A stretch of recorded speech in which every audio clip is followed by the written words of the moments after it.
What's going on, Colts Nation? I'm Lawrence Owen, back with my guy, Jerraud Powers, here for Bleav in Colts. And man, it's a weekend of free agency, and there is a ton to talk about, even though the Colts really haven't done very much moving.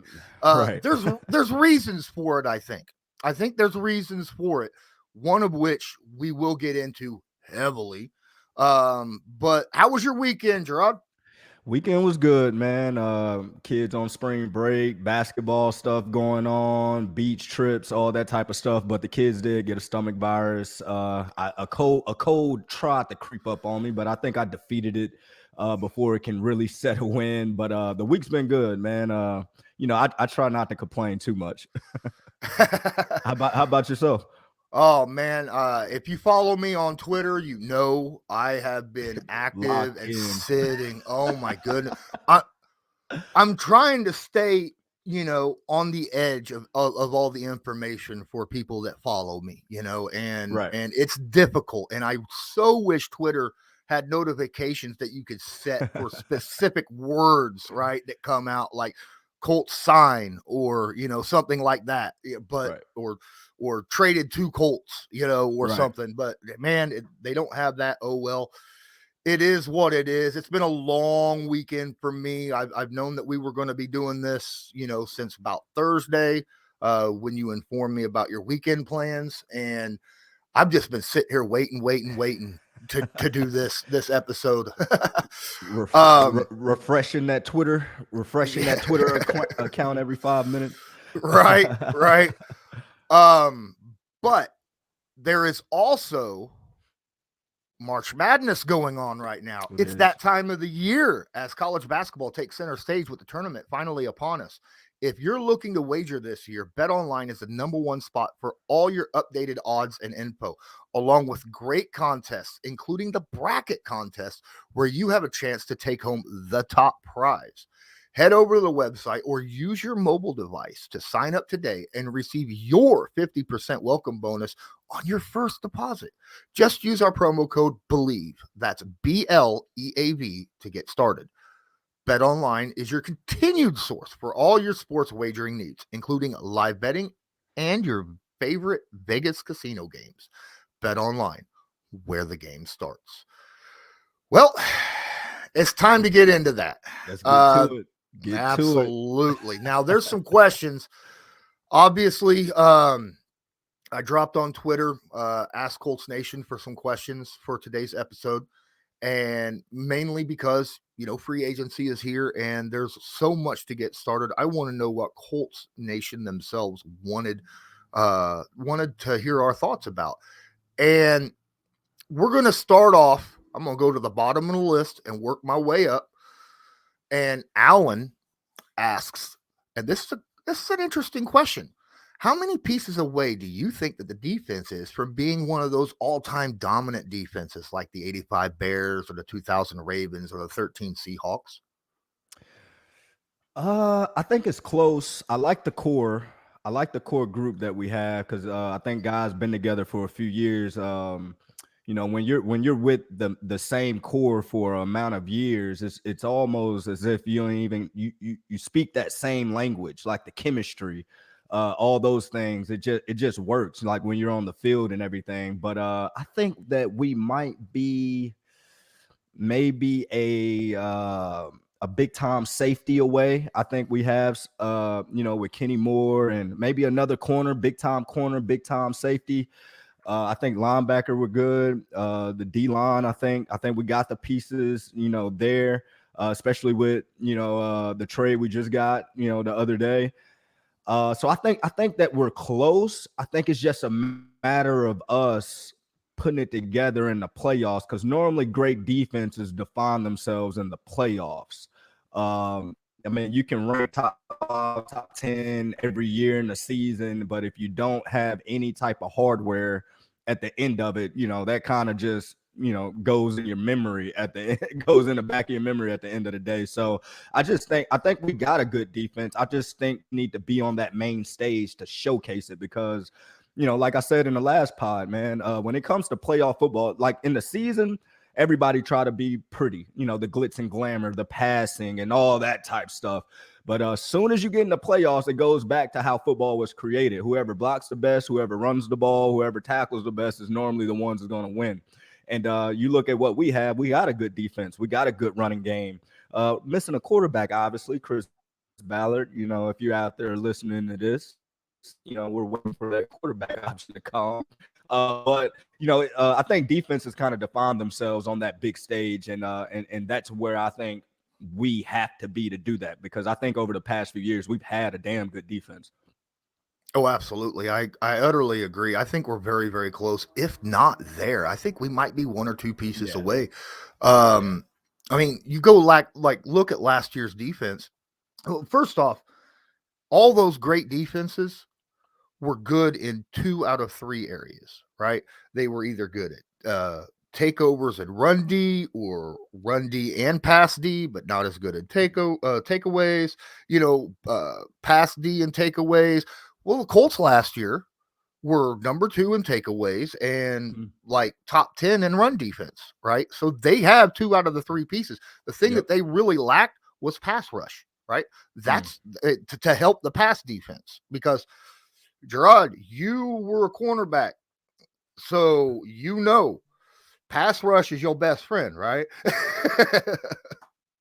Yes, sir. Yes, sir. I mean, I was blessed and lucky enough that when I got to Indy, you got Robert Mathis on one side, you got Dwight Freeney on the other side, and I knew quarterbacks only had about 2.5 seconds. Yeah, I think that it goes hand in hand. I was blessed and lucky enough to play with some guys that kind of taught me that at a young age. I've been on defenses to where we didn't have a pass rush, and then everything kind of fell on the secondary's hand. It's hard to cover guys in the NFL for 7-8 seconds back there. So it definitely goes hand to hand with one another. Absolutely. Let's get to another question. Unknown asks an interesting question. He wants to know, and I'm just going to ad lib here. Why do you think that the Colts can be absolutely shutout dominant, and then the next half seem like they completely fall apart? My experiences with that would be more so of a maturity type thing. When you got core pieces and the leaders that we have on defense, you would expect that, there's no drop off. You don't go into halftime and get content. You don't go into halftime and think, we're doing what we're supposed to do. It's okay. We'll go back out there and finish the game. You're always having to make adjustments. You never can really, based your final result on what you're doing in the first half. It's always about how you finish the game. So I think it was probably more so of growth and maturity as a whole. I'm not saying our main pieces are not locked in. I'm just more so saying as a whole, and that might even go as far as the coaching staff as well. Just staying on point with everything. And you want everybody collectively to be on that same page. So it can easily be a little deterred if, one guy, 2 guys that play major roles, not really that locked in like they need to be. And you go back out there, and then all of a sudden you're giving up, this 30-yard run, this easy pass for a touchdown, and all those type things. It can just hurt you. So I just think it's more of a maturity thing as a whole, and knowing it's not really about how you start. It's always about how you finish. And we normally get off to hot starts and then come back out in the second half, and it's just like, what in the world happened? It's like the offense made adjustments, but we didn't. And so I just think it's more of a maturity thing, and everybody on that defense being on the same page. Hey, Colts fans, thanks for watching DeQuell and I here on Bleav in Colts. While you're at this, please take a moment to smash the like button, hit subscribe if you're not subscribed, tag that notification bell so that you are notified next time we upload a video or go live, so that you can join in the conversation. Don't forget, you can share this stream. That would help us out a ton. If you enjoy this, share it. All you got to do is go right over here and click the share button, little red share button down here underneath, and share it to your favorite social media, Twitter, Instagram, Facebook, wherever, doesn't matter. Thank you so much. On behalf of myself and DeQuell Jackson, have a good one. Enjoy the rest of the show. Okay. Rajan Kapoor asked an interesting question. I don't know if you could answer it. I can't. Well, maybe I can. What are we waiting for to address the offensive line? we got all these guys that left. Mark Lewinsky, Eric Fisher, Right. Reed. I don't even Bleav's been re-signed. What do you think is Man, going on there? it might be more of your question. I just remember a couple years ago, everybody was saying, well, not a couple, it might have been a few. Everybody said we had one of the best O lines in football, and it's crazy how year to year that can change with one guy missing or two guys missing or whatever that case may be. But it's hard to find great offensive line in football. It's just like, finding a good cornerback.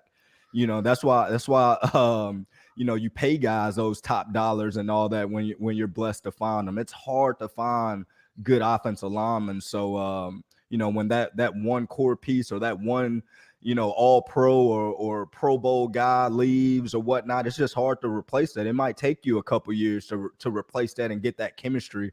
And I know my time when I was in Indy, when it was Jeff Saturday and all those guys just had chemistry. Those guys played together for so long, man. And like I said, I think that helps build, I guess, your confidence as a whole. You might not be the most talented, you might not be the best, player far as in your conference as O-line or whatever the case may be, but collectively, when you got that chemistry, man, it just works. So I think it's, once you get a couple pieces that's moving around and you got to fill those spots and that chemistry get off a little bit, sometimes it can just throw things off. But I do think we got some good pieces on the O-line. It's just a matter of finding that chemistry again. Yeah, honestly, from what I saw last year, we have incredible depth on the interior, right? Mm-hmm. I feel like that we have guys that could step in and play the interior of the offensive line. We need a left tackle. Left tackle. Need a left tackle for sure. Yeah. Need a, and Those are the that's hard ones to find. yes, they are. I mean, they're not easy to go out there. And honestly, center would be number 2 in my opinion. Yes, I agree. But when it comes to left tackle, maybe Ballard looks at the draft a little bit different this year than what he did last year. Last year, he was like, there's not a lot of starting quality left tackles, and that's why he didn't go out and get one in the draft and decided to get Eric Fisher instead. Whereas maybe this year, he's looking at that going, well, the one might fall to us, But other than that, man, you would think you would get a left tackle on this team just so that you could sell that to the quarterback, whoever you're trying to get, right? Be like, look, right, we have a wall for you, dude.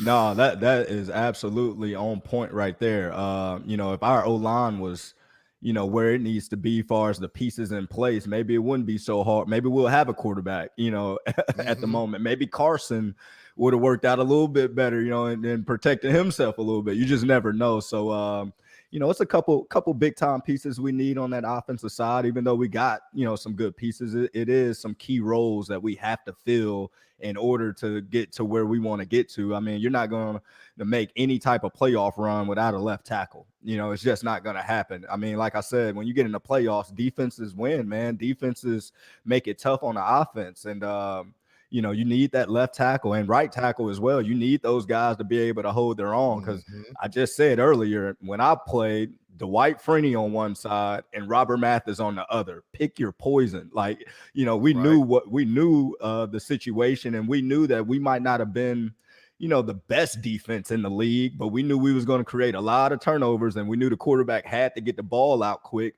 which made game planning a lot easier. When you're going into that week game plan, we knew quarterbacks weren't going to be able to just pat the ball all day and do all these different type of things. So, once we get this O-line fixed up, which who knows when that's going to happen, because, hopefully today about 4:00, we'll know who's going to be the quarterback, and maybe whoever the quarterback is will be able to draw some guys to come over to help them out at receiver as well. You just never know how the domino might, fall. So, I'm excited to see what's about to happen in the next couple of days. Absolutely. Now, I will say, there's a lot of people out there that talk about, oh, well, this isn't the NFL from 20 years ago. This is a passing league. That's what gets you to the Super Bowl. I'm like, well, yeah, it might get you to the Super Bowl, Get you to the but playoffs. but have you seen the last couple Super Bowls? Okay, I mean, if you don't have an offensive line and the other team has a really good defense, it's Gonna be not tough. looking good It's gonna for be you. tough, man. I mean, last time I checked, 2 Super Bowls ago, Patrick Mahomes was running for his life. No question. And last Super Bowl, I'm pretty sure Joe Burrow was doing almost the exact same thing. So, Yeah. And, uh, and I just said that you can't make a playoff run without an offensive line, and the Bengals definitely proved me wrong on that one. But it almost got their franchise quarterback killed. So, killed. Yep. yeah, you definitely want to make sure guys can be protected back there so they can do what they do. And plus, with the running game that we already have, just imagine. With a top Mm-hmm. old line like Jonathan Taylor wearing for what 1,900, 1,800 yards. Just imagine Yep. what he'll do, if that old line is solidified. This channel is proudly sponsored by the Backroom Collection. They do beautiful sports canvas art with football, basketball, baseball, and other sports themes. Special orders are accepted and autograph pieces are available. Many Indianapolis Colts sign pieces will be available beginning in November. Just use your discount code CL10 to purchase the pieces you want to spice up your living area. That's CL10. All right. 2 more questions we're gonna ask. One, Kent asks, do you know if there's any rookie quarterbacks to target this draft? If you are going to draft a quarter, now it could be some surprises. I don't want to, put a damper on these guys, but just going off of what I've seen and just watching from college last year, watching the combine and kind of doing a little bit of research, I look at the quarterback draft class this year as more projects, guys that are not day one starters, but guys that could potentially, in 2-3 years, be franchise guys. But I still think the guys that's available now has a lot learning to do. I don't think they're fully developed. Even though guys might have some talent, like Malik Willis have, great arm. The kid from Pittsburgh has a great arm and all that, but I don't see that it factor to where they can just come in and lead a franchise, if that makes sense. So I'm not putting a damper saying these guys are not good. They're good, don't get me wrong, but I think that's more so 2-3 years down the road rather than right now. And the Colts right now want to win. They're not in a rebuilding phase. They're not in a, we got 3-4 more years to do this. Their window, they feel like their window is right now. They got the pieces, they got the defense, and they just trying to, get that puzzle piece to come in and fit just right. So, you can hit that thing running. So I feel like the quarterback classes has potential to be good, but not day one starters. No, I utterly agree with you, and that's the problem. Okay, if you draft a guy that you are honestly expecting to upgrade from, there's no reason to spend a day one or day two pick on him. All Okay. right, because if you're trying to upgrade from him, you need to go out and get somebody that you're expecting on day one, day two, so first through third rounds. You need those guys to be starters or someone that's you expect to be on the team 5-6 years from now. And if you're drafting a guy and expecting them to be a backup or someone that you're wanting to upgrade from later on, why spend a quality pick on them? It just don't make any sense to me.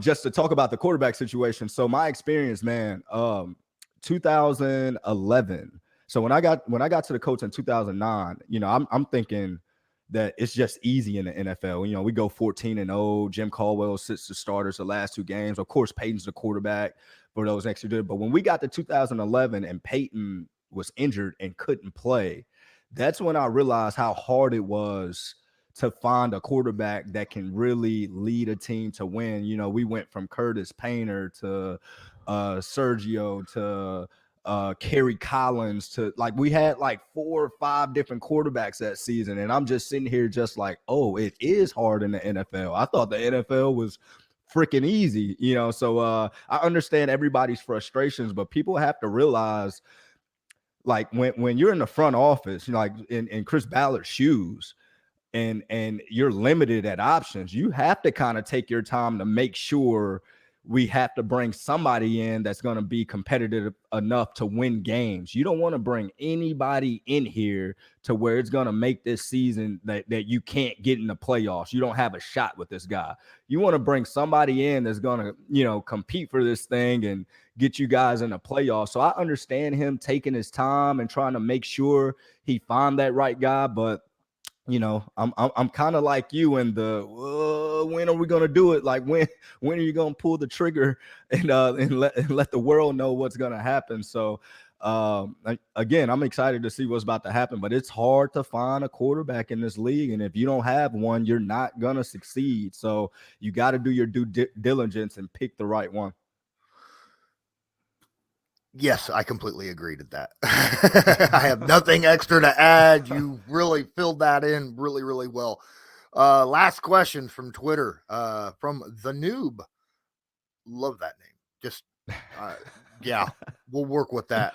He says, is Ballard's offseason strategy good for player morale? It seems like there is some frustration by some of the players on social media. When you see I wouldn't necessarily call it frustration. I think a lot of players in today's age know how to engage in fans and know how to interact to where as a fan you might feel like they're upset or things of that nature, but players kind of let front office guys, everybody above do their jobs. When you're a player, I'm not saying you're at the bottom of the totem pole, but you really don't have any type of say so in who comes and who goes. You might get on Twitter. I know it's fun in the offseason to see guys trying to recruit guys, and you see Kenny Moore hitting Tyrann Mathieu up, and and all that stuff is fun, which it's great for fan interaction. But when Kenny Moore goes back to the facility to work out, he's not talking to Chris Ballard on who's the next quarterback. That Chris Ballard knows, that's his job. His job is on the line with whoever he brings in, whether it's the quarterback, the left tackle, the guys on defense. That's all on him. So as a player, you kind of just let those guys be because they want to win. Everybody in that building wants to win. They're not going to do anything or make any decision to where it's not, geared to helping the team win. So you just trust those guys to make the right decision at the end of the day. Yeah, and also here's another thing. Something that kind of trumps him going after big names in free agency, like what you've seen in the AFC West, this past week. Something that trumps that, I would feel like, I've never played in the NFL. I'll get your opinion on this. Is the fact that he has made it very clear that when he brings you in, whether it's draft or free agency, and you play well, you will get paid. You will get that second contract. Yeah. He takes care of his own guys, right? And I feel like that's more important to a player and their morale than it would be just going out and spending a bunch of money on an already proven player out there. What are your thoughts on that? No, you're exactly right. Different organizations run their, business differently. Some people like going to get those big names. Some people do that. That's just how they run their business. But if you look in the Colts history from Bill Polian days, it was always he was going to take care of the guys he drafted or brought in. If you came in and played halfway decent, and you were a major leader and you were a great locker room guy, great on the field, off the field, they were going to try to do whatever they can to make sure they kept those key pieces in place.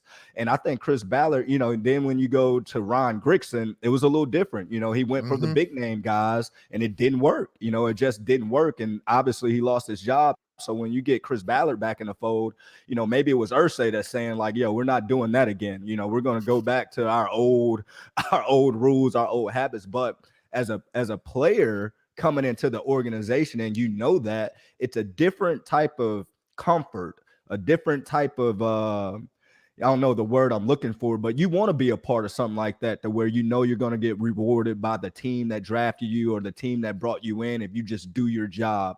And I like that. I like that about the Colts organization. I like that they take care of their own, or try their best to take care of their own. You know, I know in some situations you can't pay everybody. You know, you can't keep everybody, but you know, when you're talking about those core pieces, you know, I like the fact that you keep those guys together, because like I said, chemistry beats everything.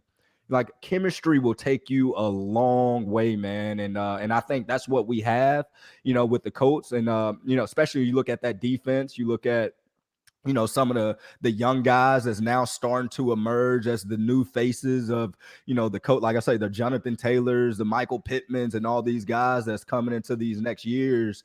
Like, if y'all continue to just do what you do, you're going to be the face of this thing, and they're going to take care of you, and make sure that they continue to bring the right pieces in to compete and go at that Super Bowl year in, year out.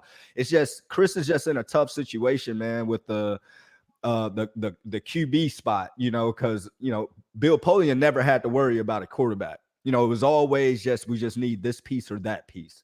You know, it was never, who having to fill this big role. It was never that. So Chris is just in a tough spot, and I think, you know, the fans have to let him just do his job, because he's one of the best GMs in football. No matter what anybody says, no matter what happened these last 2 years, whatever the case may be, the guy does his job, and he does his job well. I think we just got to trust the process and just know he's in a tough situation. It's not too many good quarterback options right there right now. And I think he's in a spot now that he got to find somebody to come in that can get this team into the playoffs, because once you get in the dance, anything can happen.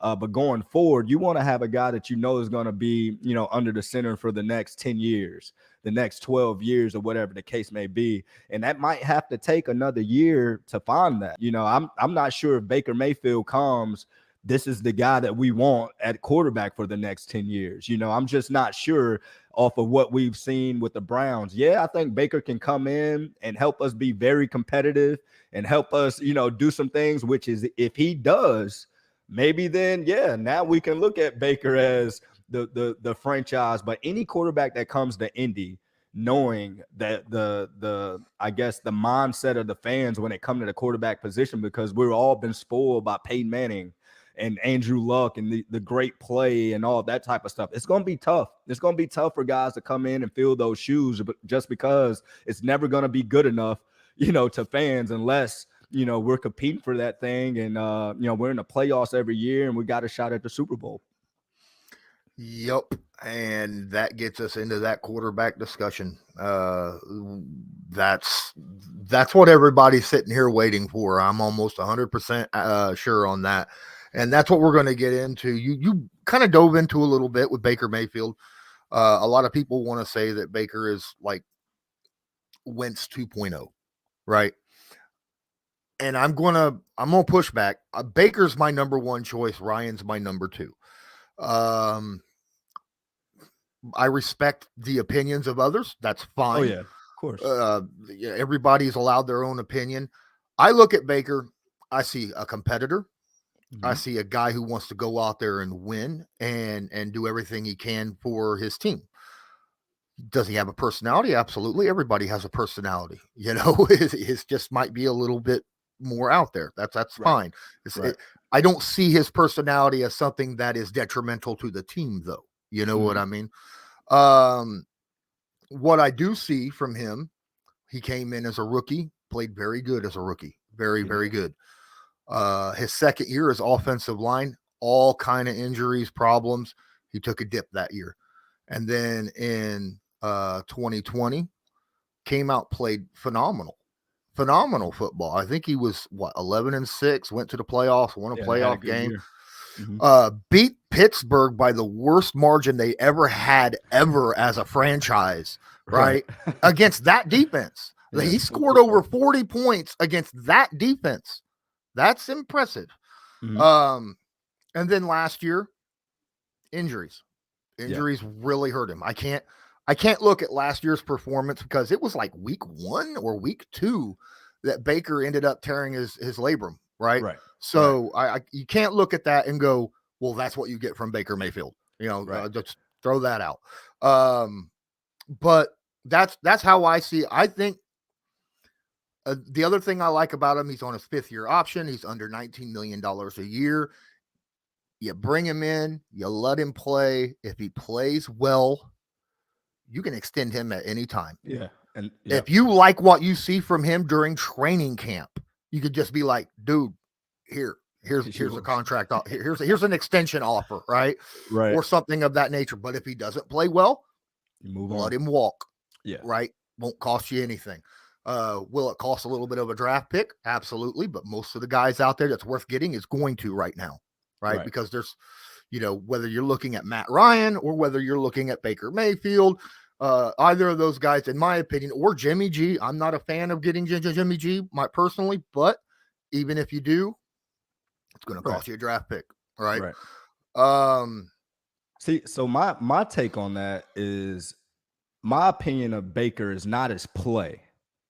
It's the adversity that I saw him go through and how he handled it, far as basically off the field. When people start complaining about him or talking about his play, how he just showed a kind of immature side, if that makes sense, going to the Twitters and, all that type of stuff. So that's what I mean by, if Baker comes to Indy and think that it's just going to be some peaches and cream, like, we got a fan base that really care about football and that really knows the quarterback position. And I think it's just a certain type of leader that our fans look for in that position, if that makes sense. And so that was my take. It's not his play at all, because I know how hard it is to play in the NFL. So I'm not going to judge guys, that play through injuries, that, go out there and sacrifice, their bodies, every day to try to get a victory. I hate judging guys on their play, just because you just never know what's going on. My thing about Baker is the immaturity that I saw him do when he faced adversity made me question how he was as a leader in the locker room. That was my thing. When you talk about Indy, we've always had a good locker room. Even the bad teams, there was a good locker room. It was continuity, chemistry, all that. So I would just hate for someone to come in that's just not ready. I'm not going to say ready, shoot. He's an NFL starting quarterback. But I would hate for somebody to come in that don't fit that mold as far as the leadership role when it comes to how we view our quarterback position in Indy. So that's my take on it. It's not his play. So if I had to choose between him or Matt Ryan, see, I would say Matt Ryan, just because he's been in the league a while. He has, a lot left in his tank. Far as I would say, maybe 4 years. He's still playing good football. He's been to a Super Bowl. Nobody's questioned his leadership. There's never been a question when it comes to things like that. So I can see Matt Ryan kind of coming in and being that guy that kind of make Colts fans be like, well, I mean, it's not his fault. He threw for 350. He had 3 touchdowns. I mean, that's what Matt Ryan does. He might throw a bad ball here or there, or he might not be the most flashiest one. He runs a little like Peyton now, to where he can't move around and do those things. And I'm not comparing him to Peyton by any means. But when you're talking about an accomplished quarterback that's done a lot in this game and, threw for a lot of yards, you look at when Phillip Rivers came, he was a 1 year and out. I think Matt Ryan can be more so of a 3-year to give Chris more time to find that guy, and knowing that, well, our quarterback play right now is not the issue because we have an accomplished quarterback, if that makes sense. So that was kind of my take on the quarterback situation. If I had to choose between the two, I just feel like Matt Ryan will be the safer route and give Chris more time to find the guy that he wants, because, of course, Matt Ryan's at the end of his career. We know, well, towards the end of his career, but I do think he can play, 3-4 more years of good football with the right pieces around him. We got a good running game. We got a good running game. We got a good defense. So we ain't got to really put it in Matt Ryan's hand to win us the game. We just need somebody that knows how to get it done at the end of the day. Like I said, I'm not against the signing of Matt Ryan. He's my number 2 option, that's a good place to be. Yeah. The thing about Matt that kind of we talked about his age, and at his age, at quarterback, your abilities can drop off a cliff very quickly. We It saw it can. with Peyton Manning. Yeah. We saw it with him where one year he was out there breaking NFL records. The next year Couldn't throw he it had 40 to, yards. yeah, it happens. Matt, the thing is, Matt Ryan is by no means a long term answer, right? That's that. Now he will be a short term, someone that you could definitely. He's kind of that stopgap guy, where like you said, possibility 2 or 3 years where maybe you could find your guy. Whereas opposed to Baker, if he works out, You got your he guy. can be a long term guy, right? Mm-hmm. I Right. think that's the upside of Baker Mayfield. If he works out, Yeah. he can be that guy for the next 10 plus years because True. he's still 26, I think, or Yeah. something like 25, that. 26. Yeah. True. Yeah. No, that's true. Very true. Very true. All right. Wait. What do Before we move on, though, you? do you if Baker is not traded to the Colts, where do you think Baker could land? Ooh. Well, I I could know see him going. Seattle. I know Seattle. Well, I mean, if Atlanta trades Matt Ryan to the Colts, Yeah. that's a shot. I've heard that Seattle's interested, which is interesting because from what I understood, Seattle liked Drew Lock. That's Drew why they Lock. wanted Yeah. him part of that trade package. But it doesn't hurt to have two guys in the quarterback room to compete, right? Yeah. Yeah. And it's also really nice to have a backup quarterback. Uh, but I could see that. It'd be interesting. Maybe the Saints. I understand they're Maybe. back in Yeah. on the Winston thing, but at the same time, I could see that because I think that's.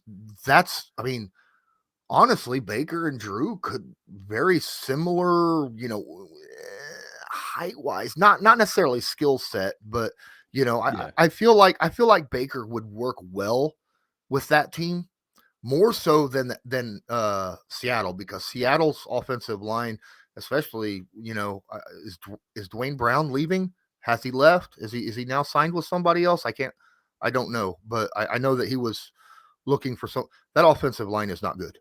At all. Trust me, I played in Arizona. We had 8 sacks almost per game when we played those guys. But Oh my goodness. Russ would find a way to still beat us though. So I mean, that's Russell Wilson, right? no question. Uh, but yeah, there's a few teams out there. I could maybe the Detroit. Giants. Oh, the Oh, Giants. the Giants. I mean, what I mean, What I what I would heard take Baker over Danny Dimes every day. what I heard about Detroit was their former GM. I think that drafted Baker is with Detroit now, and they said that could be some smoke there a little bit. But I'm pretty sure Baker don't wants to. They said he requested to be traded to the Colts, so I think we got a little bit more pull than the Lions. Oh, I would hope so. Oh my goodness, right?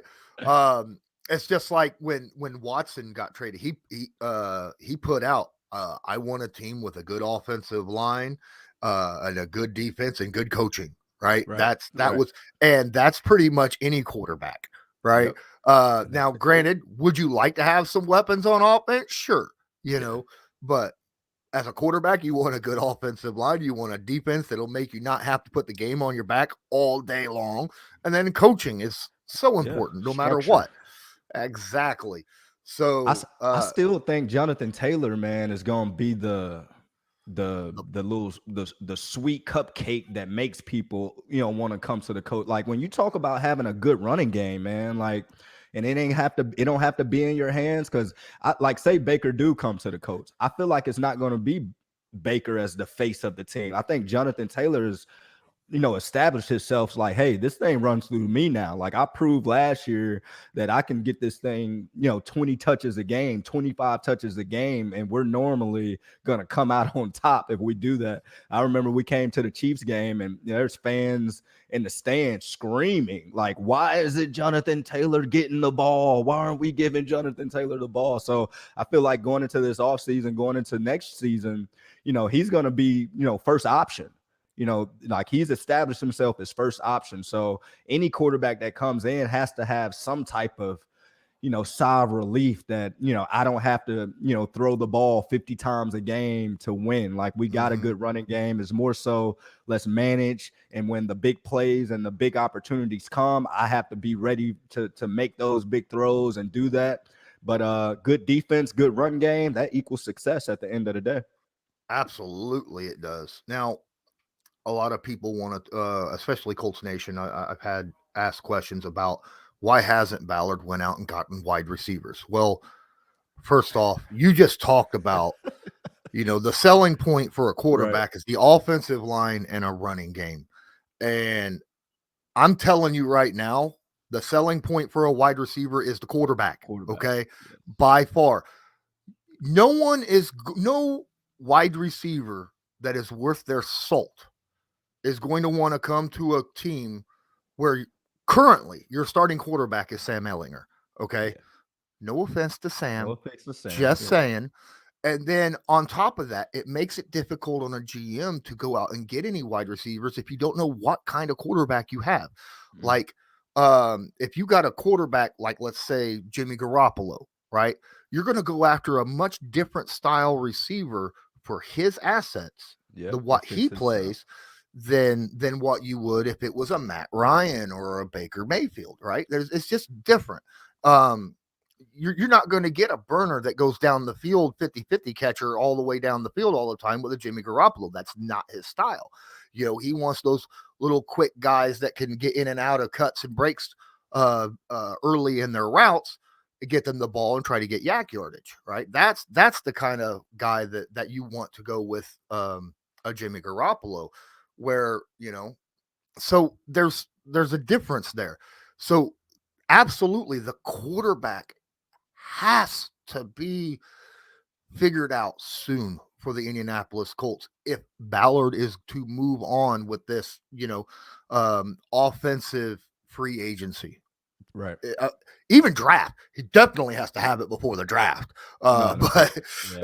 Yeah. but before he goes out and gets tight ends or wide receivers, which is another reason why I don't think that he's went out and signed a tight end. I don't know. We've got two on the board. We got our second year Kylan Granson. We just re-signed Mo Alley Cox, which I figured was an absolute must do Mhm. as soon as Doyle retired. But we still have a spot because we generally keep three tight ends on the 53-man roster.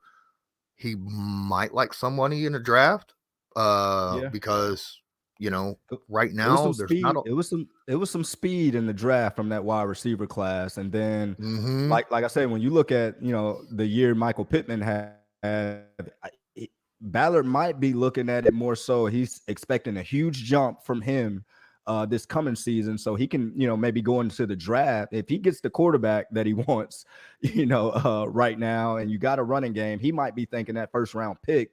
If there's a left tackle out there, great, but we can get some damn good wide receivers. In this draft class with speed, with good ball skills, and all of those type things. So I'm pretty sure he has a plan on the execution on how the dominoes are gonna fall. But like you said, I think the free agent wide receivers are just it's out. Like the big ones mm-hmm, that everybody see, the big names, they're not gonna come to Indy because there's no quarterback. There's no big time wide receiver that's gonna leave one mm-mm, bad situation and come to a situation with no quarterback. So I think we'll get some pretty good wide receivers in the draft. It's a deep wide receiver draft class.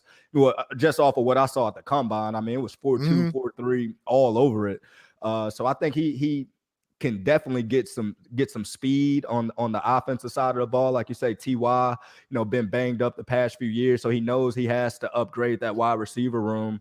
And like you said, if Baker, Matt Ryan, either one of them, they get over there, and then all of a sudden you got, your number one receiver now, and Michael Pittman, who's a bigger guy, which you like those down the field big targets, and then you can get some speed to complement that with the running game. Hopefully, find a left tackle, some way somehow, and like you already said, the defense is ready to go, and it's a lot of good defensive free agents that's still hanging around. You know, Mm-hmm. I talked to Tyrann Mathieu the other day, and he just, you know, his exact words were, you know, I'm taking my time with this thing, and I'm going to see what's the best fit for me. And you know me, hey, Indy's the best fit. You want to play indoors, you want to come on to Indy, man. So I think it's some good defensive guys, to where we were talking about earlier about having that great defense. It's some good defensive guys that's left in the free agency that can add to this defense and make it even more dynamic. I mean, just imagine Kenny Moore and Tyrann Mathieu together. You know, I mean, that's just, I mean, you're talking about ball hawks all over the field. And then you look at, you know, a deep threat like Michael Pittman, and then, you know, adding a wide receiver that's complimentary off that with a good running game. I mean, we're close. As frustrated the fans might be at the moment with what's going on, if the pieces fall in place like they might, telling you, man, like we're close. We're very close. Man, I absolutely love Blackman, the safety Mm. for the Colts. His injury last year Yeah. was unfortunate.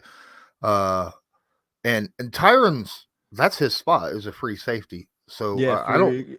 He says he's a positionless guy. He play anywhere. but That's his exact but words. I mean, on passing downs, having Blackman and him together would be pretty solid. I think that would be amazing, because Blackman's kind of a ball hawk as well. Yeah, yeah, But Blackman's also a downhill tackler. So I could see Blackman playing that strong safety position occasionally, and coming down into the box. We've seen it before. I don't see any issues with him doing that as well. That would be a scary safety position. Oh, that duo. And especially, I was just saying, especially, go ahead. I was about to say, and I was just saying Ty because that was the first person that popped in my mind on the list. But yeah, I mean, you just look at the guys that's available right now. I mean, it's some damn good players that can add to the defense, whether linebacker, safety, whatever the case may be, to just boost us even more. So, you know, I just think we're very close in having that team, you know, to compete for this thing.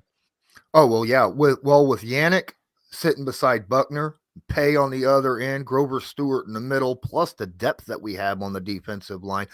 If our pass rush is as good as I think it can be, Blackman and Matthew would be freaking fantastic, because that means they wouldn't have to sit there and wait forever. They could jump routes if they wanted Jumping it. to.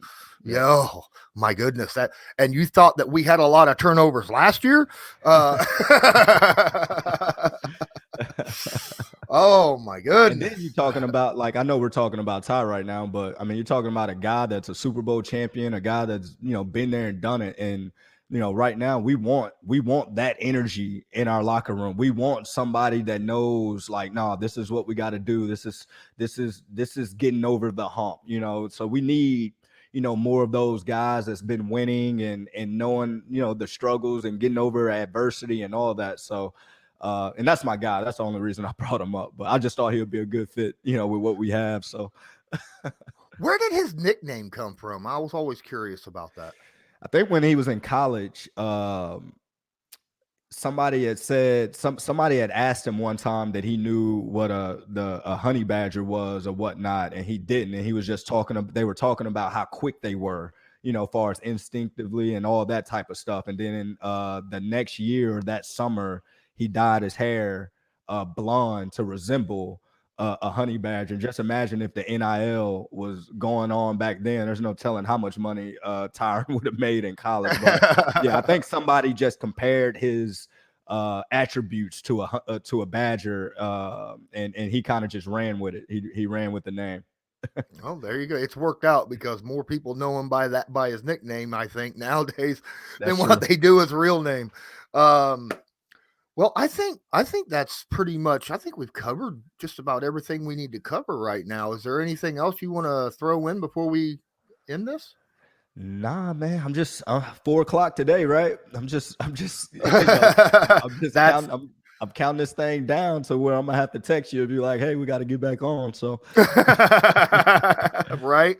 We'll see. I mean, we'll know if like he's saying, we'll know if Matt Ryan is the quarterback by 4 o'clock Eastern Standard Time, because that's when the roster bonus drops for him yep, on the Atlanta Falcons. Matt. So, yep. All right. Well, I appreciate you spending the time. Got a little bit of had some fun. Got a lot of questions answered. We talked about a lot of stuff about free agency, and stay tuned because there's still a lot more stuff. Hopefully, will happen in the next day or so, especially when it comes to the Colts free agency and the rest of the season. Actually, there is one more thing I want to really quickly talk about because we did not get to cover it last week because it hadn't happened yet. Reggie Wayne as the wide receivers coach. What do you think about that? Yeah. I love it, man. And I know Coach, like I say, I'm good friends with Reg. We talk like every day in a group message. Me, him, Antoine Bethea, Robert, all the Cato's a big signing I'm excited about as well, too, as a coach. But I know Coach Wright. Oh, this dang internet. Oh, there we go. I know Coach Wright been asking Reggie to do it the past few years, and okay, we're good now.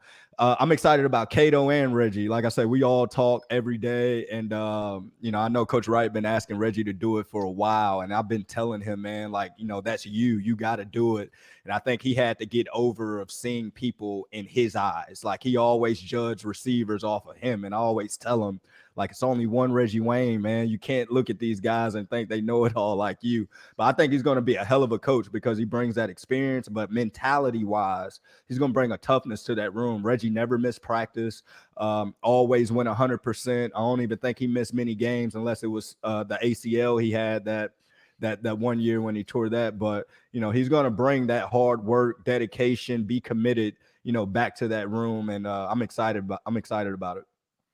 Awesome. Well, that'll be it for this episode of Bleav in Colts, brought to you by Bet Online. And until next time, I'm Lawrence Owen. That's that Jerraud. way. Jerraud Powers, JP. JP. Until next time, go Colts. Yes, sir.